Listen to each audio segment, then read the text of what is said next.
بسم اللہ الرحمن الرحیم۔ سریہ ابو قتادہ الانصاری رضی اللہ تعالی عنہ رمضان 8 ہجری دسمبر 629 عیسوی میں نبی اکرم صلی اللہ علیہ وسلم نے حضرت ابو قتادہ بن ربیع الانصاری رضی اللہ تعالی عنہ کو ایک دستے کا کمانڈر بنا کر روانہ فرمایا۔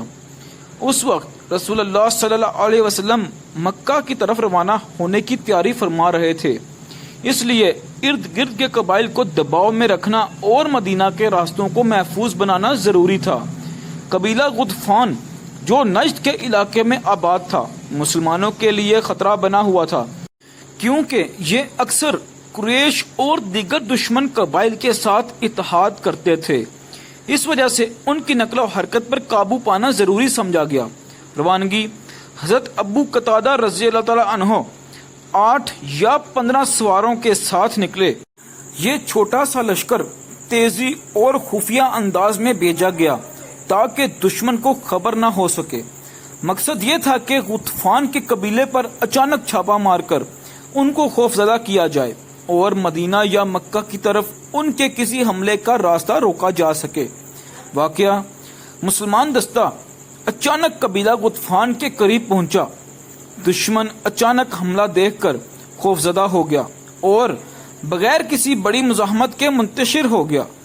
مسلمانوں نے کچھ مال غنیمت حاصل کیا اور قیدی بھی پکڑے۔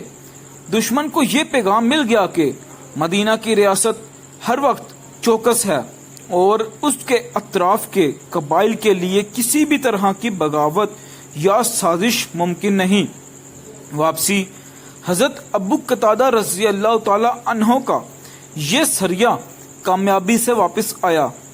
اس چھوٹے سے فوجی اقدام نے مکہ کی مہم فتح مکہ کے لیے راستہ صاف کیا، کیونکہ دشمن قبائل خوفزدہ ہو کر سکوت اختیار کر گئے اور قریش کو فوری مدد نہ دے سکے۔ نتیجہ مسلمانوں کی عسکری برتری قائم رہی۔ غطفان جیسے بڑے قبیلے پر ہیبت طاری ہوئی۔ یہ چھوٹا سا سریہ دراصل فتح مکہ کی تیاریوں کا حصہ تھا، جس نے ارد گرد کے قبائل کو مصروف اور خوفزدہ رکھا۔